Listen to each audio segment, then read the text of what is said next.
Well, 11 plus with more on those property valuation issues in Lucas County. Some homeowners saw their property values skyrocket. But we're hearing that doesn't necessarily mean there was an error. The latest word from the auditor's office coming up.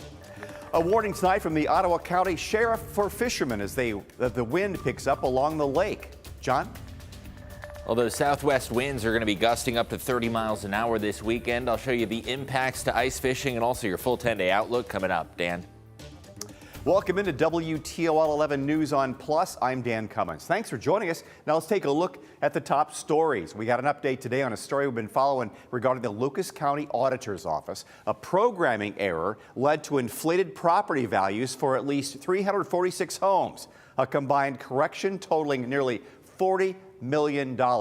Megan Hartnett spoke with Auditor Kaylee Moline, who says her office is in the process of finalizing how many other houses were impacted. The Lucas County Auditor's Office is in the final steps of having a complete list of how many homes were impacted by a programming error, leading to inflated property values. Moline says the goal was to have the list by today, but it will now be sometime next week. I didn't want to compromise accuracy for speed. Once the list is complete, it has to be approved by the Board of Revision. Then, impacted homeowners will be sent letters and a recalculated bill. Seeing an increase in property values does not mean you were impacted by the programming error. Homeowners in Lucas County saw an average increase of 29.5%. But unfortunately, it's comparable to everybody in the state. You know, we saw Franklin County, where Columbus is on average, go up 41%.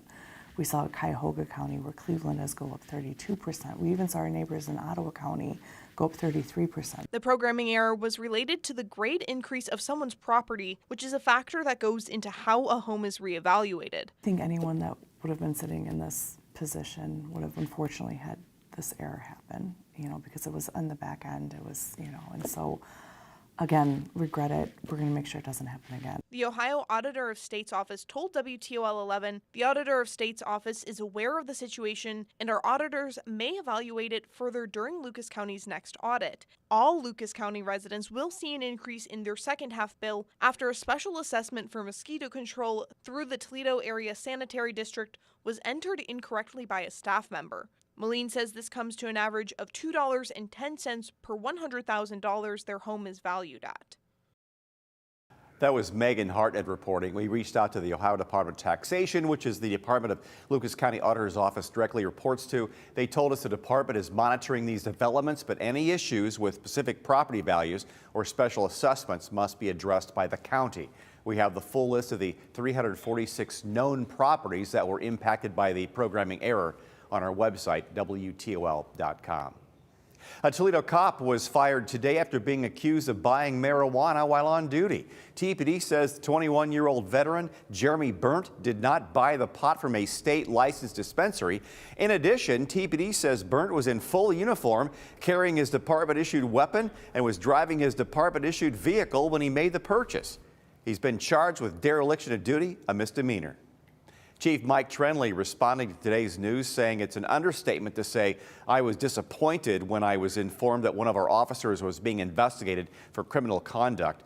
The community places great trust in the over 600 sworn officers of the Toledo Police Department to abide by and uphold the law. When an officer breaches that trust, they must be held accountable, end quote. Burnt is due back in court next Friday. A local food truck owner says he's scrambling for help after his food truck was stolen last night. Tom Odieno operates a food truck and parks on the Washington Church on Central Avenue parking lot. He says business was pretty good when the food truck booked through September. Now that it's gone, he's hoping the Toledo community can contact the police if it's seen in the area. Something that you've built really means a lot to you, especially with my friends who helped me build it. Spent a lot of hours, a lot of sweat and and tears building it. To serve my community. So I think that's what is really disappointing. Call Crime Stoppers if you see that food truck, 419-255-1111. Also tonight here on WTOL 11 Plus, got an update on a case involving a paraprofessional arrested on rape charges. Kristen Coble is accused of raping a 15-year-old disabled student inside the student's home earlier this month. Reached out to the Sandusky County prosecutor. They told us the sheriff's office is still investigating and has not handed the case over to the prosecutor's office yet. Kristen Coble was released on bond and is on paid administrative leave from Woodmore Local Schools. Remember this video from 6 years ago off Catawba? Dozens of fishermen floating onto Lake Erie after the ice was from they were fishing on broke apart. First responders hoping to not have a repeat situation this weekend. Our WTOL 11 weather team forecasting some strong winds that could make the ice on the lake now unsafe for fishermen. U.S. Coast Guard says no ice is ever safe ice, but local emergency officials want everyone to be aware of the potential dangers for the weekend. We also understand people do like ice activities, ice fishing, snowmobiling, things of the sort on the ice. And we ask that they please use common sense when the temperature gets above freezing, and especially when we get a wind, especially out of the southwest. It tends to break up the ice, and we have ice flows. The Ottawa County Sheriff also says there are currents, especially around the Lake Erie Islands, that can help shift the ice. John? Yeah, Dan, the southwest winds and the rise in temperatures could contribute to some ice flow danger out on Lake Erie. We are tracking a breezy feel for your Saturday with gusts to 30 miles an hour, and a few late day snow flurries are going to be possible. Looking at your conditions for Friday evening, you'll want a couple of layers with cold temperatures that are only in the mid-teens, dropping down to the lower teens in southeastern Michigan. And the wind chill, or the feels like, boy, it is a cold one with some of those wind chill values in the single digits out towards the Lake Erie shore.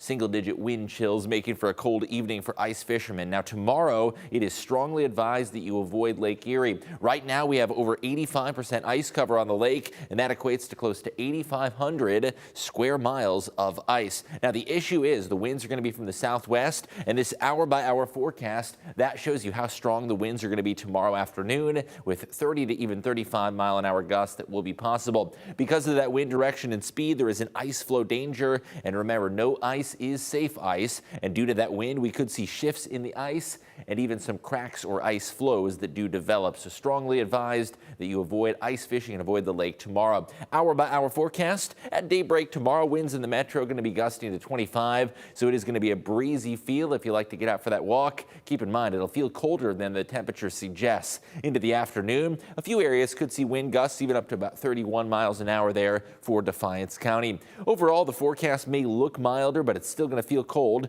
32 degrees. You'll see some sunshine. That'll be nice. And there is going to be the chance for a couple of late day snow showers. Dry start to the day. We're going to be watching some snow showers moving in from the northwest. These are going to roll in about 9 to 11 o'clock p.m. And it might not look like much, but a brief coating of snow could be possible with some of those snow flurries. Not going to be much in terms of accumulation, but any untreated roadways and surfaces could see a light dusting of snow.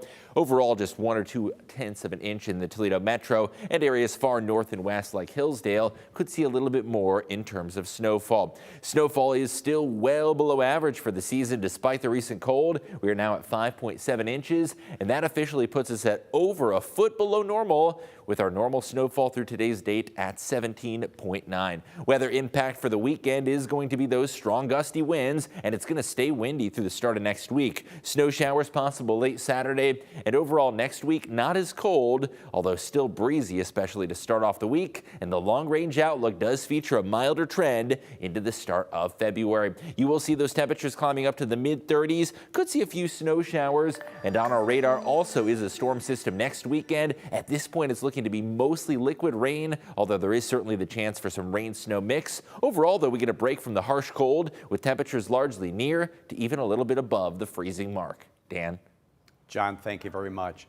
BGSU's cheer team is soaring into 2025 as national champs. Ryan Lachine caught up with the team to talk about what their title that was 11 years in the making.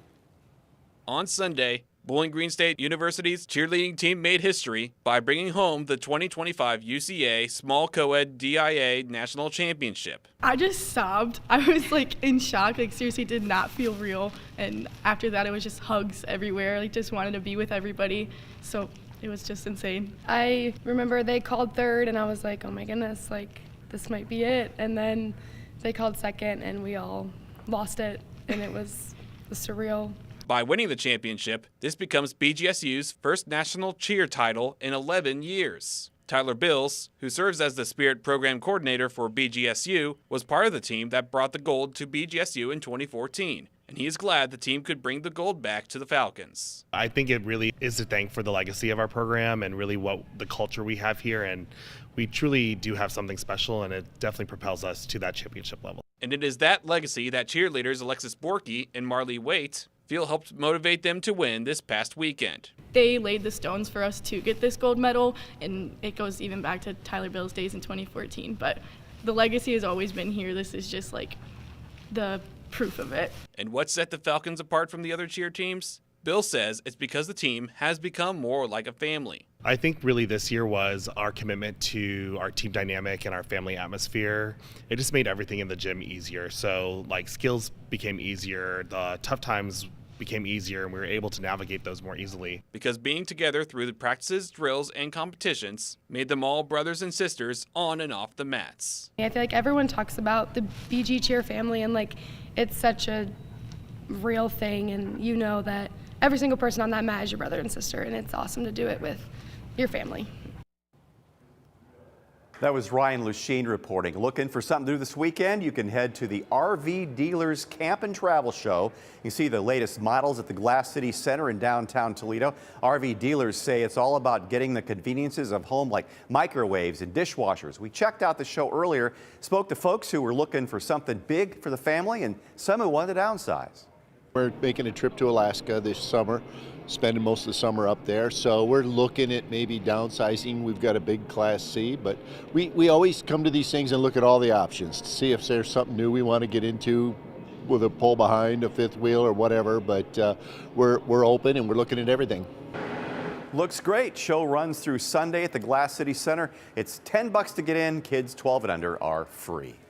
Camping's a great way to get away for the summer and disconnect from technology for a bit, but if you have plans to camp in state parks in Michigan, it may cost you more. Starting in August, there's new rates for a number of different things. The rate per night for modern and semi-modern campsites is going up between $4 and $10 a night. State park camp and overnight lodging will range from $60 to $100 a night or more. This will allow parks to enhance visitor experiences across the state.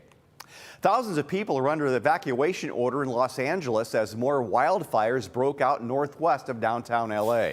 Several viral posts claim a billionaire couple controls most of California's water that's needed to fight the fires. So, Brandon Lewis from our Verify team looks into that claim. As firefighters battled raging wildfires in the Los Angeles area and amid reports of water shortages, posts like these with millions of views went viral on X. They claim billionaires Stuart and Linda Resnick, owners of food brands like Wonderful Pistachios, Fiji Water, and Palm Wonderful, own the majority of California's water. Verify viewer Jackie texted us to ask if that's true. So Jackie, let's verify. Our sources are the California State Water Resources Control Board, the Metropolitan Water District of Southern California, the Kern Water Bank Authority, The Wonderful Company, and Jeffrey Mout, a senior fellow with the PPIC Water Policy Center. The State Water Resources Control Board tells Verify California's waters cannot be owned by individuals, groups, businesses, or governmental agencies. And the Resnick's Wonderful Company issued a statement saying there is zero truth that any individual or company, much less ours, owns or controls most of the water in California. So, no, the Resnicks do not own a majority of California's water. No one does. So, where did these claims come from? They likely stem from the Resnicks' majority stake in an underground reservoir called the Kern Water Bank. While they own rights to 57% of the nearly 500 billion gallons of water in the bank, that is still just 0.1% of the available groundwater in the state. As for claims the Resnick's water usage hindered firefighting efforts,